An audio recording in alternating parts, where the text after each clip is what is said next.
जी।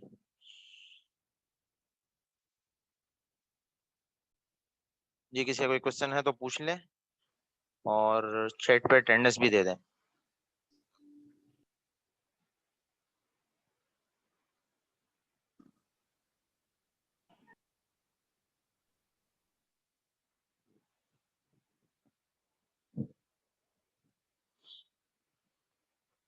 Attendance दे दें chat पे, और किसी का कोई क्वेश्चन है तो वो पूछ लें।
अच्छा जी, किसी का कोई क्वेश्चन तो नहीं है किसी टॉपिक से रिलेटेड?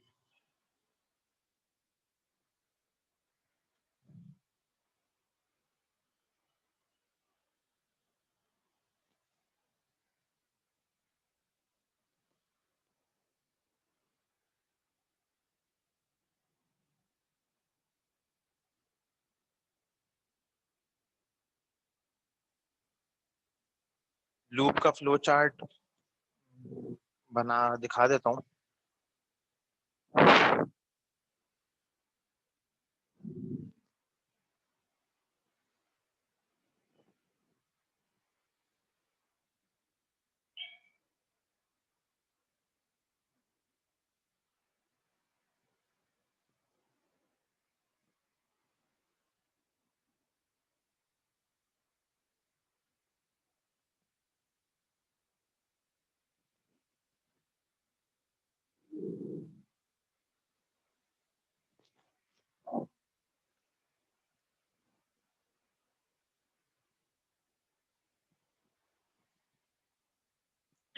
स्टैक और क्यूज का रिव्यू, जिस तरीके से हम लोग एरे इसको यूज करते हैं सिक्वेंशियली, तो स्टैक को हम लीफो कहते हैं, last in first out array कह सकते हैं आप, और क्यू को आप first in first out array कह सकते हैं। यानी कि जो डाटा आप स्टैक के अंदर इंसर्ट करते हैं, जो सबसे पहले डाटा आप इंसर्ट करेंगे वो सबसे लास्ट में निकलेगा जब आप उसको यूज कर रहे होंगे।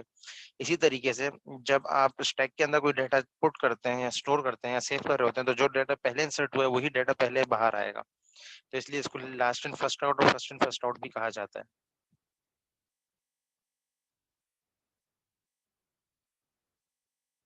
आवाज कट रही है मेरी? एक minute, let me check.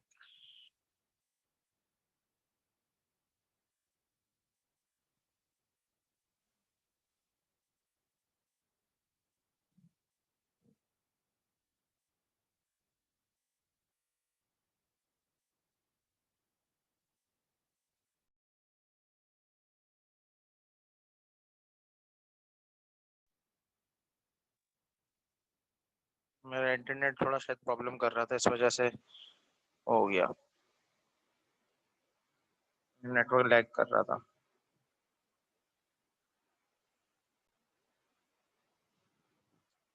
um,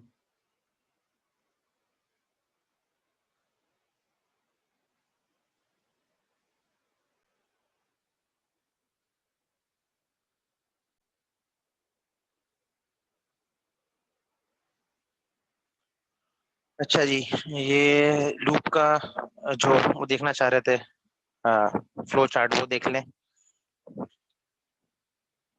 ये वाइल लूप का है। वाइल लूप में क्या होता है कि पहले हमारे पास टेस्ट कंडीशन होती है, ठीक है, और अगर वो कंडीशन फॉल्स हो तो आगे आपका कंडीशन ड्रॉप हो जाएगी। अगर कंडीशन आपकी ट्रू हो जाए तो एक्टिविटी रन होती रहेगी अनटिल अनलेस वो कंडीशन मीट होती रहे, ठीक है। इसी तरीके से अगर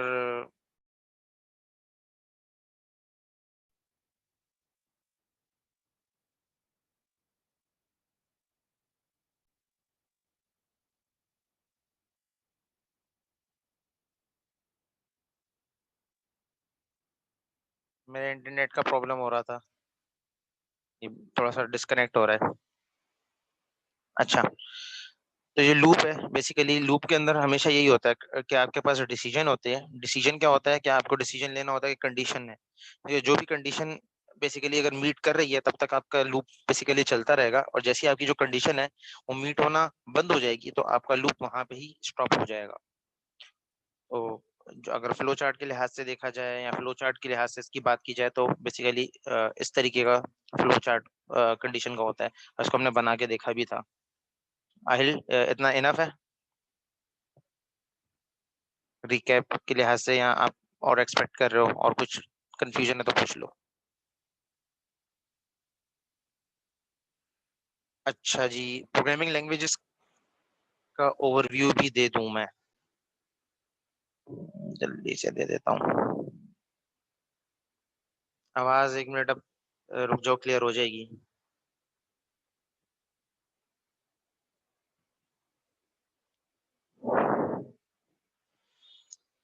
बेसिकली जब प्रोग्रामिंग लैंग्वेज का पर्पस क्या होता है, ठीक है, प्रोग्रामिंग लैंग्वेज का पर्पस ये होता है बेसिकली कि जब भी हमें कम्युनिकेशन करनी होती है, किसी भी दो पार्टीज के दरमियान कम्युनिकेशन करवानी होती है, तो उसके लिए हमें एक थर्ड टूल चाहिए होता है या इंटरमीडिएट टूल चाहिए होता है जिसके थ्रू हम अ, चीजों को इंटीग्रेट कर सकें, and that thing is basically language, ठीक है। चाहे वो नेशनल लैंग्वेज हो, जैसे हम उर्दू बोलते हैं, इंग्लिश बोलते हैं, अरेबिक बोलते हैं, कोई भी लैंग्वेज बोलते हैं, ठीक है। और इसी तरीके से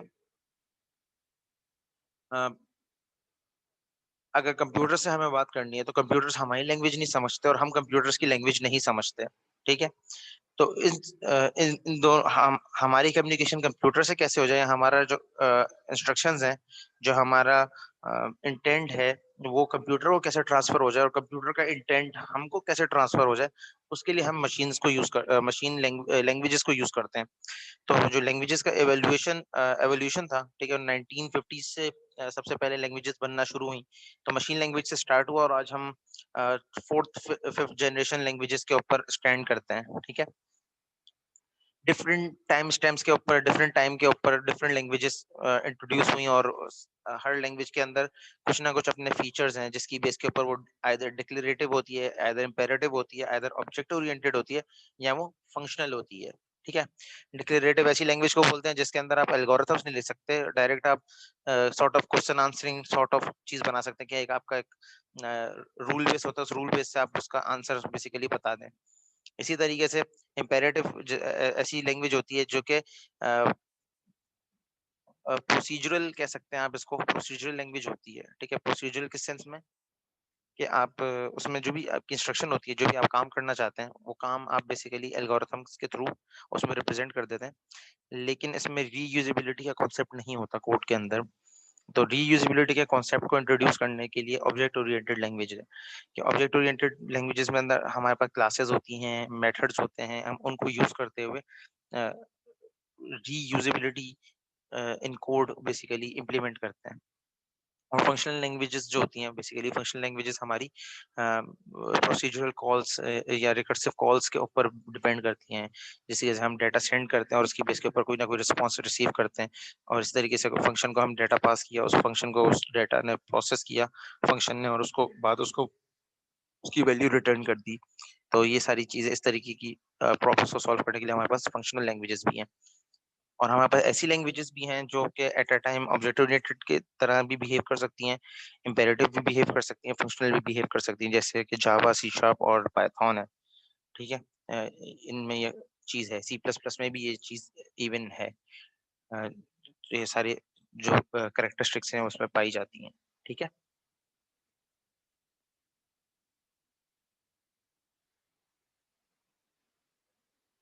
यहाँ तक क्लियर है सबको? ठीक है। जनरेशन्स की बात है, जैसे first second third fourth fifth generation अभी चल रही है। ठीक है। तो जनरेशन्स के लिहाज से आपकी जो लैंग्वेज है, फर्स्ट जनरेशन के अंदर आपकी मशीन लैंग्वेजेस आती थी, सेकंड जनरेशन में प्रोसीजरल आ गई, थर्ड में ऑब्जेक्ट ओरिएंटेड आ गई, फोर्थ में फंक्शनल आ गई, सिक्स में फंक्शनल कॉल्स और इसी को यूज करते हैं इसकी एक्सटेंशन एंड सो ऑन। जहर दे सकते हैं क्वांटम कंप्यूटिंग के ऊपर, लेकिन क्वांटम कंप्यूटिंग पहले क्लियर समझना ही होगी, और 5 मिनट्स में उसको समझा सकते हो तो मोस्ट वेलकम, मुझे मसला नहीं है। 5 मिनट्स में समझाना थोड़ा मुश्किल है उसे, उसके कॉन्सेप्ट। मुझे तो समझ आ जाएगा, बाकी स्टूडेंट्स को समझ नहीं आएगा। तो इस चीज को देख लो, मेक श्योर कर लो, अगर आप समझा सकते हो तो फिर कर लो। मैं ये बोल रहा हूँ, मैं जैद से बात कर रहा हूँ, और मैं उनको कह रहा हूँ अगर क्वांटम कंप्यूटिंग वो समझा सकते हैं 5 मिनट्स के अंदर स्टूडेंट्स को, अपने क्लासमेट्स को, तो वो क्वांटम कंप्यूटिंग ले लें। अदरवाइज मेरी रिकमेंडेशन है कि थोड़ा सा कॉम्प्लेक्स टॉपिक है। ठीक है। यहाँ किसी का और किसी कोई क्वेश्चन है तो पूछ लें, कोई क्यूरी है तो पूछ लें।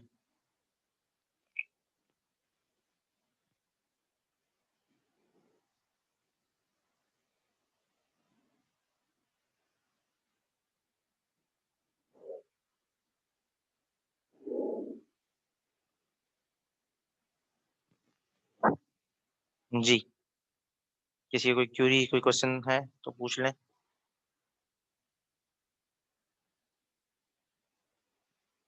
हाँ, बहुत मुश्किल होगा।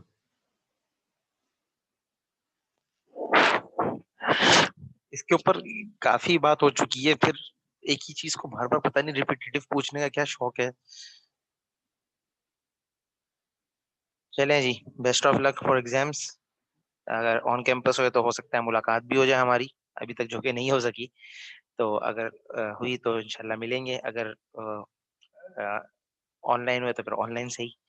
ठीक है। तो इंशाल्लाह फिर नेक्स्ट वीक तो मिड होगा, उसके नेक्स्ट वीक हमारी इंशाल्लाह क्लास होगी। ठीक है। टिल देन कोई अटेंडेंस में मार्क कर दूंगा। ठीक है। और बाकी यहाँ पे एंड करते हैं। ठीक है। अल्लाह हाफिज।